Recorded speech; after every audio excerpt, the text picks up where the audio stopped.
ঠিক আছে, রেডি আছে সব? ধন্যবাদ। আমাদের জুলাই বিপ্লবের অন্যতম একটা আকাঙ্ক্ষা হচ্ছে প্রতিটি ক্যাম্পাসে ক্যাম্পাসে ছাত্র সংসদ নির্বাচন হয়ে যাওয়া। তো ইতিমধ্যে বাংলাদেশের 3টি ক্যাম্পাসের ছাত্র সংসদ নির্বাচনের তাফসিল ঘোষণা করা হয়েছে এবং ডাকসুরও তাফসিল ঘোষণা করা হয়েছে। তো ডাকসু তাফসিল ঘোষণা করার পরে আমরা দেখতে পাচ্ছি এখানে অনেকগুলো পক্ষ ছাত্র সংসদ নির্বাচনটা যেন না হয় সেটার জন্য বিভিন্নভাবে ষড়যন্ত্র এবং চক্রান্ত করছে। এবং এখানে এটাও কনসার্নিং বিষয়, ছাত্র সংসদ নির্বাচনের জন্য যেই একটা হচ্ছে সুস্থ পরিবেশ এনশিওর করা দরকার, সে জায়গায়ও আমাদের কাছে মনে হচ্ছে এখানে বিশ্ববিদ্যালয়ের প্রশাসনের যেভাবে গার্ডস দেখানো দরকার সে জায়গায় আমাদের গ্যাপ পরিলক্ষিত হচ্ছে। পাশাপাশি ছাত্র সংগঠনগুলোর একটা পক্ষ বিভিন্নভাবে তারা অস্থিতিশীল তৈরি করার জন্য আমরা তাদের প্রয়াস দেখতে পাচ্ছি। তো সে জায়গায় আমাদের আহ্বান থাকবে ছাত্র সংসদ নির্বাচনকে কেন্দ্র করে আমরা যেন কেউ নষ্ট রাজনীতি না করি। এবং রিসেন্টলি আমরা ঢাকা বিশ্ববিদ্যালয়ে দেখতে পেয়েছি শিক্ষার্থীদের একটা ট্রমা আছে প্রতিটি হলে হলে ছাত্র রাজনীতির ব্যাপারে। তো সে জায়গায় ছাত্র সংগঠনগুলো আরও দায়িত্বশীল আচরণ করা দরকার ছিল। তো শিক্ষার্থীরা যখন আন্দোলন করছিল সেখানে একটি ছাত্র সংগঠন তারা ছাত্র রাজনীতি করতে চায়, আমি যদি আরও স্পেসিফিকলি বলি বাকশাস, তারা সেখানে আবার মব সৃষ্টি করেছে। মব সৃষ্টি করার পরে তারা সারা রাত ধরে পরবর্তী দেখতে পেয়েছি তাদের সাথে আরও কিছু শিক্ষার্থী বিভিন্ন হলে ভাঙচুর চালিয়েছে। এবং এক্ষেত্রে যেই আমাদের পক্ষ থেকে এবং বিভিন্ন সংগঠনের পক্ষ থেকে আমরা কিছু বিশ্ববিদ্যালয় প্রশাসনের কাছে উপহার দিয়েছিলাম। তো এই উপহারগুলো কিন্তু আমাদের নিজস্ব কোনো উপহার না। এটা হচ্ছে যখন আমরা কোনো বিশ্ববিদ্যালয় প্রশাসনকে যখন আমরা কোনো কিছু দিই সেটা তখন বিশ্ববিদ্যালয় অ্যাসেট হয়ে যায়। তখন তো এই জায়গায় এই অ্যাসেটগুলো ভাঙচুর করা এটা খুবই ন্যাক্কারজনক কাজ হয়েছে। আমরা এটা তীব্র নিন্দা ও প্রতিবাদ জানাই। এবং একই সাথে আমরা দেখতে পেয়েছি এই ওভারঅল মবটাকে কাজে লাগে এখানে কিছু সাবেক ছাত্রলীগ তারা বিশৃঙ্খল পরিস্থিতি তৈরি করেছে এবং কতিপয় ছাত্র সংগঠনের নেতৃবৃন্দ তারা ভিসি থেকে শুরু করে বিশ্ববিদ্যালয়ের দায়িত্বশীল পর্যায়ে যারা আছে তাদের সাথে যেভাবে যে অ্যাপ্রোচে কথা বলেছে সেটা সবাইকে অনেক বেশি কষ্ট দিয়েছে। আমাদের অবশ্যই দাবি দেওয়া আমরা উত্থাপন করব, কিন্তু এটা যৌক্তিকভাবে চাইতে হবে। কিন্তু আমরা যেন মব ক্রিয়েট করে আমরা এই ধরনের জন্য হচ্ছে ব্যাড প্র্যাকটিস না করি। কারণ বাংলাদেশে মবের সংস্কৃতির যে হচ্ছে আফটার শেক সেটা খুবই ভয়াবহ।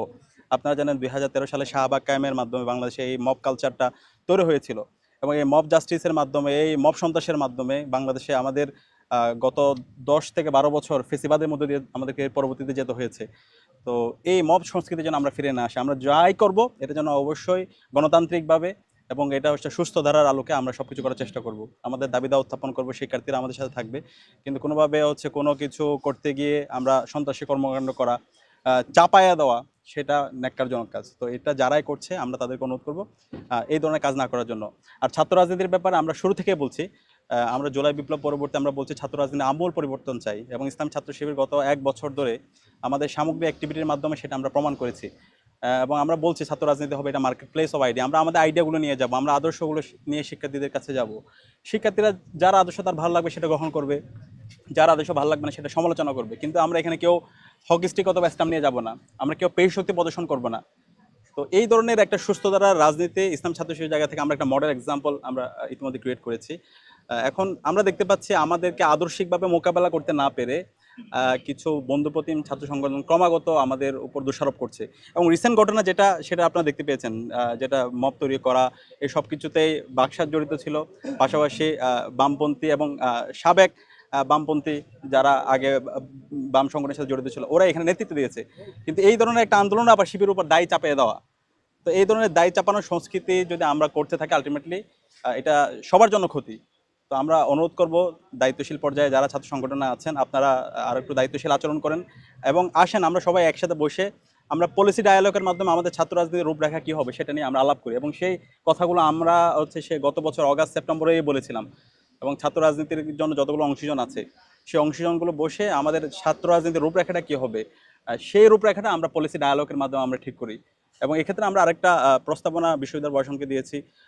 বিশ্ববিদ্যালয় প্রশাসন যেহেতু বিশ্ববিদ্যালয় শিক্ষার্থী সবার একটা ইমেল অ্যাড্রেস আছে, তো আমরা সবাইকে একটা গণভোট আমরা নিতে পারি, মতামত নিতে পারি ছাত্ররা কোন ধরনের ছাত্র রাজনীতি চাই, আমরা কোয়েশ্চেনিয়ার দিতে পারি এবং তারা মতামত দিল যেভাবে তারা অধিকাংশ মতামত দিবে সেই আলোকে আমাদের ছাত্র রাজনীতি আমরা বিনির্মাণ করব। তো আমরা আশা করছি এই আলোকে আমরা যদি ছাত্র রাজনীতি বিনির্মাণ করতে পারি এবং জুলাইয়ের যে শহীদের আকাঙ্ক্ষা তাদের যে প্রত্যাশা, সে আলোকে যদি ছাত্র রাজনীতি বিনিময় করতে পারে, ইনশাল্লাহ আমাদের আগামী বাংলাদেশটা অনেক সম্ভাবনা হবে ইনশাল্লাহ। ক্যাম্পাসে যে অস্থিরতা সৃষ্টি করেছে বা এটার সাথে এক নম্বর হলো ছাত্র রাজনীতির রূপরেখার ব্যাপারে আমরা তো বলেছি সকল অংশীজনদের সাথে বসে আলাপ করে এটা সিদ্ধান্ত নেওয়া। তো এটার জন্য বিশ্ববিদ্যালয় প্রশাসন ইতিমধ্যে আমাদের সাথে বসেছে। আজকে আবার সকল ছাত্র সংগঠনগুলোর সাথে মিটিং আছে। তো আমরা আশা করছি শিক্ষার্থীদের যে স্বার্থ সংশ্লিষ্ট বিষয় আছে সেটাকে প্রাধান্য দিয়ে এখানে সবকিছু রূপরেখাটা হবে। কারণ আমরা ভুলে গেলে চলবে না, এই জুলাই বিপ্লবটা কিন্তু এখানে শুধুমাত্র ছাত্র সংগঠনটা ঘটে নাই, এখানে মুক্তিকামী ছাত্র জনতা সবাই প্রত্যেকের পরিচয় ভুলে গিয়ে আমরা এক বিন্দুতে মিলিত হয়ে আমরা লড়াই করেছি। তো এখন যদি আমরা আবার শিক্ষার্থীদের স্বার্থের বাইরে গিয়ে আমরা নিজেদের মতো করে আমাদের স্বার্থটাকে প্রাধান্য দিই, তাহলে এর মাধ্যমে আর বিশৃঙ্খলা তৈরি হবে। তো আমাদের যখন আমরা যাই করব, অবশ্যই শিক্ষার্থীদের যে ভাবনা, তাদের যে চিন্তা, সে আলোকে আমাদের রাজনীতিটা করতে হবে। তো সে জায়গায় আমরা আশা করব সকল ছাত্র সংগঠন এই জায়গায় দায়িত্বশীল আচরণ করবে এবং সকল অংশীজনের সাথে আলাপ করে আমরা খুব দ্রুতই একটা ছাত্র রাজনীতির চমৎকার একটা রূপরেখা আমরা তৈরি করতে পারবো এবং এই ছাত্ররাই আগামীর বাংলাদেশের নেতৃত্ব দিবে। আর দ্বিতীয়ত হচ্ছে, আমরা মনে করি যতই ষড়যন্ত্র চক্রান্ত হোক, ডাকসুর যে তারিখ দেওয়া হয়েছে সেই নির্ধারিত সময়ে ছাত্র সংসদ নির্বাচন অনুষ্ঠিত হবে ইনশাআল্লাহ। তো এই ক্ষেত্রে বিশ্ববিদ্যালয় প্রশাসনকে আমরা তাদেরকে অনুরোধ করব, তারা যেন আরও গার্ডস দেখায়, আরও তারা হচ্ছে শক্তিমত্তার সাথে সবার সাথে বসে ছাত্র সংসদ নির্বাচনে যে তারিখ দেওয়া হয়েছে সে আলোকে তাদের সব কাজগুলো তারা বাস্তবায়ন করে। এবং আমাদের এই জায়গায় আরেকটা প্রস্তাবনা আছে, এখানে ছাত্র সংসদ নির্বাচনের জন্য যেই নির্বাচন কমিশন গঠিত হয়েছে সেখানে একটা দলকে প্রাধান্য দেওয়া হয়েছে। এটা যদি আরো স্পেসিফিক বলি, এখানে হচ্ছে সাদা দলের প্রাধান্যটা বেশি, বিএনপি পন্থী শিক্ষকদের।